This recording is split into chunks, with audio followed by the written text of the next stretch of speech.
дар замони соҳибистиқлоли мамлакат дар кишвар ба эҳё ва рушди ҳунарҳои миллӣ, анъанаҳои мардумӣ ва урфу одатҳои аҷдодон таваҷҷӯҳи зарурӣ равона гардида, дар ин самт барномаҳои давлатӣ қабул ва мавриди татбиқ қарор дода мешаванд. Ин аст ки бо дастгирӣ ва ташаббуси роҳбарияти олии мамлакат озмунҳои мухталиф баргузор гардида, дар маҳалҳо беҳтаринҳо муайян ва қадрдонӣ мегарданд. Дар ин раванд дар ноҳияи Бобоҷон Ғафуров давраи ноҳиявии озмуни катбонуи беҳтарин таҳти унвони Мактаби хушдоманд ва фарҳанги оиладорӣ ташкил ва баргузор карда шуд. озмуни мазкур дар асоси амри президенти ҷумҳурии Тоҷикистон муҳтарам Эмомалӣ Раҳмон бо мақсади тарғиб, эҳё ва ҳифзу нигоҳдошти беҳтарин суннатҳои миллӣ ниёгон дар самти тайёр намудани таомҳои миллӣ, хӯришҳои болаззат, баландбардоштани завқи катбонугӣ ва ҳунари дастурхонорӯӣ, омодасозии духтарон ба ҳаёти мустақилона гузоринда шуд. даври ноҳиявии озмуни мазкур бо дастгирии мақомоти иҷроии ҳокимияти давлатии ноҳияи Бобоҷон Ғафуров ва Кумитаи иҷроии Ҳизби халқии демократии Тоҷикистон дар вилояти Суғд баргузор гардид. Маврид ба зикр аст ки дар озмуни мазкур намояндагони ташкилотҳои ибтидоии Кумитаи иҷроии Ҳизби халқии демократии Тоҷикистон дар шаҳрак ва ҷамъияти деҳаҳои ноҳия ва кормандони соҳаҳои хоҷагии халқ иштирок намуданд.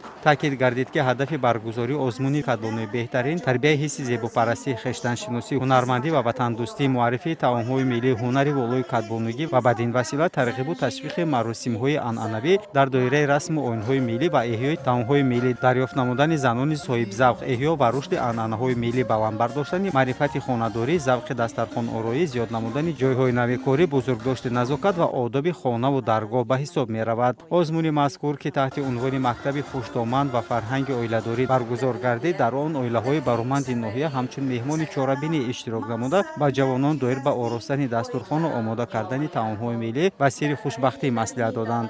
ба ҷавонон чунин таманниёт дорам ки бояд бо таҳаммул бошанд, тарафайн падару модари якдигарро иззату ҳурмат кунанд, хушрафтору хушпиндору хушгуфтор бошанд, дурандеш бошанд, якдигарфаҳмиро пеша кунанд. хусуру хуштоманӣ барои ман доштам. онҳо бо насиҳатҳои он кас, бо рафтору кирдорҳои ибратангези онҳо ман ба ҳамин дараҷа омадам. меболам ки ба чунин оила фаромада, ба чунин дараҷа омадам.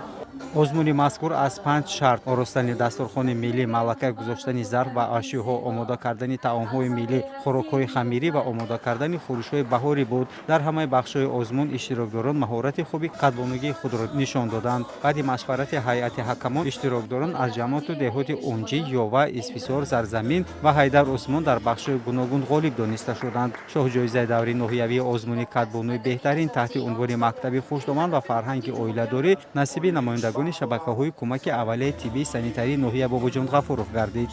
мо кормандони шабакаҳои кӯмакии аввалияи тиббии санитарии ноҳияи Бобоҷон Ғафуров дар ин озмун иштирок намуда сазовори шоҳҷоиза гардидем.